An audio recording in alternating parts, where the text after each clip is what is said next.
ಶ್ರೀಗುರುಭ್ಯೋ ನಮಃ ಪರಮಗುರುಭ್ಯೋ ನಮಃ ಶ್ರೀಮದಾನಂದತೀರ್ಥಭಗವತ್ಪಾದಾಚಾರ್ಯಗುರುಭ್ಯೋ ನಮಃ ಹರಃ ಓಂ ನಾಸ್ತಿ ನಾರಾಯಣ ಸಮಂ ನ ಭೂತಂ ನ ಭವಿಷ್ಯತಿ ಏತೇನ ಸತ್ಯವಾಕ್ಯೇನ ಸರ್ವಾತಃ ಸಾಧಯಾಮ್ಯಹಂ.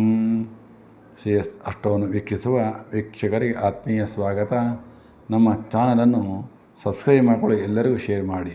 2025ನೇ ಇಸ್ವಿ ಆಗಸ್ಟ್ ತಿಂಗಳಲ್ಲಿ ಮೇಷರಾಶಿಯವರ ಮೇಲಾಗುವ ಫಲಗಳ ಬಗ್ಗೆ ಒಂದು ವಿಚಾರವನ್ನು ಮಾಡೋಣ. ಈಗ ಮುಖ್ಯವಾಗಿ ಮೇಷರಾಶಿಯವರಿಗಂತೂ ಈ ಆಗಸ್ಟ್ ತಿಂಗಳನ್ನುವಂಥದ್ದು ಧನಯೋಗ ಮತ್ತು ನಿಧಿ ನಿಕ್ಷೇಪಗಳು ಸಿಗುವಂತಹ ಸುವರ್ಣ ಯೋಗ, ಸುವರ್ಣವಾದ ಒಂದು ಅವಕಾಶ ಒದಗಿ ಬರ್ತಾ ಇದೆ. ಕಾರಣ ಅದೃಷ್ಟಗಳು ಬೇಕಾದಷ್ಟು ಸಂಭವ ಆಗುವಂಥ ಯೋಗ ಚೆನ್ನಾಗಿದೆ. ಯಾಕೆ ಇದು ಇಷ್ಟೊಂದು ಚೆನ್ನಾಗಿ ಬರ್ತಾಯಿದೆ ಅಂದರೆ, ರವಿಯು ಪಂಚಮ ಸ್ಥಾನದಲ್ಲಿ ಇರೋದರಿಂದ, ಚತುಸ್ಥಾನದಲ್ಲಿರೋದರಿಂದ ಈ ಒಂದು ವಿಶಿಷ್ಟವಾದ ಫಲವನ್ನು ಈ ಮೇಷರಾಶಿಯವರು ನೋಡ್ಬೋದು. ಹಾಗೂ ಸಂತಾನ ಅಪೇಕ್ಷೆಗಳಿಗಂತೂ ಶುಭ ಸುದ್ದಿಗಳು ಬರುವಂಥ ಹೋಗು ಭಾಳ ಚೆನ್ನಾಗಿದೆ. ಒಳ್ಳೆಯ ಸತ್ಪುತ್ರರಾಗುವುದು, ಸತ್ಪುತ್ರಿಯರಾಗುವಂಥ ಹೋಗು ಸಹ ಭಾಳ ಚೆನ್ನಾಗಿದೆ. ಉದ್ಯೋಗಿಗಳಿಗೆ ಸರ್ಕಾರ ಕೆಲಸಗಳು ಸಿಗುವಂತಹ ಒಂದು ಅದೃಷ್ಟ ಭಾಳ ಚೆನ್ನಾಗಿದೆ. ಯಾರನ್ನು ಸರ್ಕಾರದ ಕೆಲಸ ಮಾಡಬೇಕು, ಸರ್ಕಾರ ಉದ್ಯೋಗ ಬೇಕು ಅನ್ನೋರು ಪ್ರಯತ್ನ ಮಾಡಿರಿ, ಸುಖವಾಗಿ ಸಿಗ್ತದೆ. ಹಾಗೆ ಪ್ರೈವೇಟ್ ಕಂಪ್ನಿಗಳಲ್ಲಿ, ದೊಡ್ಡ ದೊಡ್ಡ ಕಂಪ್ನಿಗಳಲ್ಲಿ ಕೆಲಸ ಸಿಗಬೇಕು ಅನ್ನೋ ಪ್ರಯತ್ನ ಮಾಡಿದ್ರೆ ಅಲ್ಲೂ ಸಹ ನಿಮಗೆ ಕೆಲಸಕಾರರು ಸಿಗುವಂಥ ಯೋಗ ಭಾಳ ಚೆನ್ನಾಗಿದೆ. ಮತ್ತು ಉದ್ಯೋಗಿಗಳಿಗೆ ದೊಡ್ಡ ದೊಡ್ಡ ಅಧಿಕಾರಿಗಳು ಸಿಗುವಂತಹದ್ದು ಪ್ರಯತ್ನ ಮಾಡಿರಿ, ಬಡ್ತಿಗಳಾಗುವಂಥ ಯೋಗ ಭಾಳ ಚೆನ್ನಾಗಿದೆ. ಹಾಗೂ ನಿಮ್ಮ ಕಾಯಕ ಕೆಲಸಕ್ಕೆ ಎಷ್ಟು ಕಾಯಕವನ್ನು ಸರಿಯಾಗಿ ಮಾಡ್ತೀರೋ ಅಂಥವ್ರು ಎಲ್ಲವರಿಗೂ ಸನ್ಮಾನಗಳಾಗುವಂಥ ಯೋಗ ಭಾಳ ಚೆನ್ನಾಗಿದೆ. ಇದು ಭಾಳ ಒಂದು ವಿಶಿಷ್ಟವಾದ ಫಲ ನಿಮಗೆ. ಮತ್ತು ಈ ತಿಂಗಳಲ್ಲಿ ಹುಟ್ಟುವಂತಹ ಮಕ್ಕಳಿಗಂತೂ ಭಾಳ ಅದೃಷ್ಟ ಕೂಡಿ ಬಂದಿದೆ, ಭಾಳ ಅದೃಷ್ಟ ಕೂಡಿ ಬಂದಿದೆ. ಹೇಗೆ ಅಂದರೆ, ಈ ತಿಂಗಳಲ್ಲಿ ಆಗುವಂತಹ ಒಂದು ಸಂತಾನಗಳಿಗೆ ಒಳ್ಳೆಯ ಭಾಗ್ಯವಂತರಾಗ್ತಾರೆ ಮಕ್ಕಳು. ಮತ್ತು ವಿದ್ಯಾವಂತರು, ಜ್ಞಾನವಂತರು ಮತ್ತು ವಿಶಿಷ್ಟವಾದ ಬಹು ಒಳ್ಳೆಯ ಯೋಗವನ್ನು ಪಡೆಯುವಂಥ ಮಕ್ಕಳು ಹುಟ್ಟುತ್ತಾರೆ ಈ ತಿಂಗಳಲ್ಲಿ. ಆ ಮಕ್ಕಳಲ್ಲಿ ಆ ಗುಣವನ್ನು ನಾವು ನೋಡ್ಬೋದು. ಮತ್ತು ಈ ತಿಂಗಳಲ್ಲಿ ವಿಶೇಷವಾಗಿ ಏನಪ್ಪ ಅಂದರೆ, ಸಾಲ ಮಾಡೋಕ್ಕೆ ಹೋಗಬೇಡಿ. ಸಾಲ ಮಾಡಿದ್ರೆ ತೀರಿಸೋದು ಭಾಳ ಕಷ್ಟ ಆಗ್ತದೆ. ಹಾಗಾಗಿ ಭಾಳ ಹುಷಾರಾಗಿರಬೇಕು. ಮತ್ತು ಶತ್ರು ಬಾಧೆಗಳು ಜಾಸ್ತಿ ಇರ್ತದೆ. ಹಾಗಾಗಿ ಯಾರನ್ನೂ ಹೆಚ್ಚಾಗಿ ಶತ್ರು ಮಾಡ್ಕೊಳ್ಳೋಕೆ ಹೋಗಬೇಡಿ. ಆರೋಗ್ಯದಲ್ಲಿ ಸ್ವಲ್ಪ ಭಾಳ ವ್ಯತ್ಯಾಸಗಳಾಗುವಂಥ ಚಾನ್ಸಸ್ ಭಾಳ ಕಷ್ಟ ಇದೆ. ಆರೋಗ್ಯದಲ್ಲಿ ಏರುಪೇರಾಗುವಂಥ ಚಾನ್ಸಸ್ ಜಾಸ್ತಿ ಇದೆ. ಮತ್ತು ತಂದೆಯ ಸಹಾಯ ಕಡಿಮೆ ಮೇಷರಾಶಿಯವರಿಗೆ.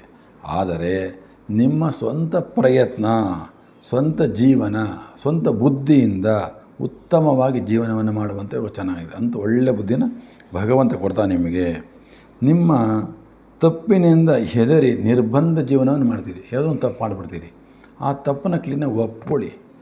ದೊಡ್ಡವರ ಹತ್ರಕ್ಕೆ, ಹಿರಿಯರ ಹತ್ರಕ್ಕೆ, ಅಧಿಕಾರಿಗಳ ನಾನು ತಪ್ಪು ಮಾಡಿದ್ದೀನಿ ಕ್ಷಮಾ ಮಾಡಿ ಅಂತ ಹೇಳಿದ್ರೆ ಕ್ಷಮಿಸ್ತಾರೆ.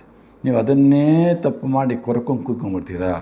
ಹಾಗಾಗಿ ನಿಮ್ಮ ಬಗ್ಗೆ ನಿರ್ಬಂಧ ಜೀವನ, ನೀವು ಯಾರದ್ದು ಸೇರೋಕ್ಕೆ ಹೋಗಲ್ಲ, ನಿಮ್ಮನ್ನ ಯಾರು ಸೇರಿಸೋದಿಲ್ಲ, ಈ ಥರ ಮಾಡ್ಕೊಂಬಿಡ್ತೀರಾ. ಮತ್ತು ಆರೋಗ್ಯ ವಿಚಾರದಲ್ಲಿ ಸ್ವಲ್ಪ ಎಚ್ಚರವನ್ನು ವಹಿಸ್ಕೊಂಡ್ರೆ ಭಾಳ ಒಳ್ಳೆಯದು. ಮತ್ತು ಬೇರೆ ವಿಚಾರ, ಆರೋಗ್ಯವನ್ನು ತೊಂದರೆ ಬಿಟ್ಟರೆ ಬೇರೆ ವಿಚಾರದಲ್ಲಿ ಎಲ್ಲವೂ ನಿಮಗೆ ಶುಭದಾಯಕವಾಗಿ ಆಗುವಂಥ ಯೋಗ ಭಾಳ ಚೆನ್ನಾಗಿದೆ. ಮತ್ತು ವಿದ್ಯಾರ್ಥಿಗಳು ಸ್ವಲ್ಪ ಹೆಚ್ಚು ಶ್ರಮವನ್ನು ಹಾಕಬೇಕಾಗ್ತದೆ. ಹಾಕೋದ್ರಿಂದ ಏನಾಗುತ್ತೆ, ನಿಮ್ಮ ಅಂಕಿ ಅಂಶಗಳಲ್ಲಿ ಭಾಳ ಉತ್ತಮ ಫಲ ಬರ್ತದೆ. ಯಾಕೆ ಹೇಳ್ತಾ ಇದ್ದೀನಿ ಅಂದರೆ, ಸ್ವಲ್ಪ ನೀವು ಆಲಸ್ಯ ಮಾಡುವಂಥ ಚಾನ್ಸಸ್ಸು, ಕೇರ್ಲೆಸ್ ಮಾಡುವಂಥ ಚಾನ್ಸಸ್ ಇದೆ ವಿದ್ಯೆ ಒಳಗೆ. ಹಾಗಾಗಿ ಸ್ವಲ್ಪ ನೀವು ಗಮನವನ್ನು ಕೊಟ್ಟರೆ ವಿದ್ಯಾರ್ಥಿಗಳು ಬಹಳ ಉತ್ತಮ ಫಲವನ್ನು ನೀವು ನಿರೀಕ್ಷೆ ಮಾಡ್ಕೋಬೋದು. ಮತ್ತು ಶುಭ ಕಾರ್ಯಗಳ ಮೂಲಕ ಸ್ವಲ್ಪ ವಿಪರೀತ ಖರ್ಚುಗಳಾಗುವಂಥ ಚಾನ್ಸಸ್ ನಿಮಗೆ. ಕೆಲವೆಲ್ಲ ಏನೋ ಶುಭ ಕಾರ್ಯ ಮಾಡಿ ಮಾಡ್ತಾನೆ ಬರ್ತಾಗಿದೆ, ಮನೇಲಿ ಸ್ವಲ್ಪ ಖರ್ಚುಗಳು ಜಾಸ್ತಿ ಆಗೋದು ನೋಡ್ಕೊಳ್ಳಿ. ಮತ್ತು ದೇವರ ದರ್ಶನಗಳು ಆಗುವಂಥ ಯೋಗ ಚೆನ್ನಾಗಿದೆ. ಯಾವುದೇ ಕಾರಣಕ್ಕೂ ಇದನ್ನು ಮಿಸ್ ಮಾಡ್ಕೋಬೇಡಿ. ದೇವರ ದರ್ಶನಗಳು ಒಳ್ಳೆಯ ಭಾಗ್ಯ. ನಮ್ಮ ಪಾಪವನ್ನು ಕಳೆಯೋಕ್ಕೆ ದೇವರ ದರ್ಶನವನ್ನು ಕೊಡ್ತಾನೆ. ಸುಮ್ಮನೆ ದೇವರು ಕರೆಸ್ಕೊಳ್ಳೋದಿಲ್ಲ, ಕರೆಸ್ಕೊಂಡಾಗ ಹೋಗಬೇಕಾಗ್ತದೆ. ಅದರಿಂದ ಶುಭಫಲ ಸಿಗ್ತದೆ ನಿಮಗೆ. ಯಾಕೆ ಗುರುಫಲ ಇಲ್ಲದೇ ಇರೋದ್ರಿಂದ ಸಾಹಸ ಕಾರ್ಯಗಳಿಗೆ ಮಾತ್ರ ಕೈ ಹಾಕೋಕ್ಕೆ ಹೋಗಬೇಡಿ. ದೊಡ್ಡ ದೊಡ್ಡ ಕೆಲಸ ಮಾಡಿಬಿಡ್ತೀವಿ, ಹಂಗೆ ಮಾಡ್ದಂಗೆ ಕೇಳಕ್ಕೆ ಹೋಗಬೇಡಿ ಸಾಹಸ ಕಾರ್ಯಗಳು. ಯಾಕೆಂದರೆ ಗುರುಬಲ ಇಲ್ಲ, ಆದರೆ ಗುರು ದೃಷ್ಟಿ ಚೆನ್ನಾಗಿದೆ. ಆ ಗುರು ದೃಷ್ಟಿಯನ್ನು ಅನುಭವಿಸೋದ್ರಿಂದ ಒಳ್ಳೆ ಸುಖವಾಗಿ ಒಂದು ಸಾಮಾನ್ಯ ಜೀವನವನ್ನು ನಡೆಸಬಹುದು. ಯಾವುದೇ ಕಾರಣಕ್ಕೂ ಅಲ್ಲಿ ತೊಂದರೆ ಬರೋದಿಲ್ಲ. ಮತ್ತು ಆದಷ್ಟು ಧರ್ಮ ಕಾರ್ಯಗಳಿಗೆ, ದೇವತಾ ಕಾರ್ಯಗಳಲ್ಲಿ ಹೆಚ್ಚು ನೀವು ತೊಡಗಿಸ್ಕೋಬೇಕು. ಅದರಿಂದ ಎಲ್ಲ ಶುಭಫಲ ಸಿಗ್ತದೆ. ಮತ್ತು ಇದರಿಂದ ಗುರುವಿನ ಅನುಗ್ರಹ ಆಗ್ತದೆ. ದೇವರ ಅನುಗ್ರಹ, ಗುರುವಿನ ಅನುಗ್ರಹದಿಂದ ಶುಭ ಫಲ ಚೆನ್ನಾಗಿ ಸಿಗ್ತದೆ. ಮತ್ತು ಜೀವನದಲ್ಲಿ ನಿಮ್ಮ ಹಿಂದಿನ ತಪ್ಪುಗಳನ್ನು ತಿದ್ದಿ ನಡೆದರೆ ನಿಮಗೆ ಗುರುವಿನ ದೃಷ್ಟಿಯಿಂದ ಬಹಳ ಶುಭ ಯೋಗಗಳು ಕಾಣ್ತದೆ. ಹಿಂದೆ ಏನೋ ತಪ್ಪು ಮಾಡಿರ್ತೀರಿ, ಆ ತಪ್ಪನ್ನು ತಿದ್ದುಕೊಂಡು ನಡೀರಿ, ಭಾಳ ಅನುಕೂಲ ಆಗ್ತದೆ. ಮತ್ತು ಒಳ್ಳೆಯ ಒಂದು ಹೊಸ ವಾಹನ ಕೊಂಡುಕೊಳ್ಳುವಂಥ ಯೋಚನೆ ಆಗಿದೆ. ಮತ್ತು ಉತ್ತಮ ಅಧಿಕಾರ ಸಿಗ್ತದೆ ಕೆಲಸ ಕಾರ್ಯಗಳಲ್ಲಿ. ನಿಮ್ಮ ಕಾರ್ಯವನ್ನು ಸರಿಯಾಗಿ ನಡೆಸಿದರೆ ನಿಮಗೆ ಹೆಸರು, ಕೀರ್ತಿ, ಧನ ಸಹಾಯಗಳು ಅರಿದು ಬರ್ತದೆ.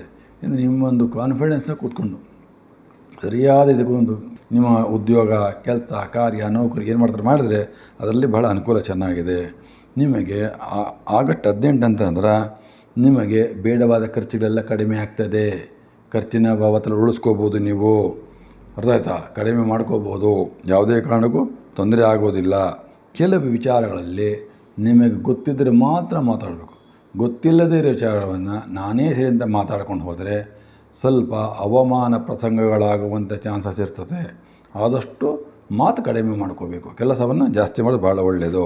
ನೀವು ವಿಶೇಷವಾಗಿ ಈ ತಿಂಗಳಲ್ಲಿ ಮಾಡಬೇಕಾದ ಕೆಲಸ ಏನಪ್ಪ ಅಂದರೆ ಗುರುವಿನ ಪೂಜೆ, ಗುರು ಅನುಗ್ರಹ.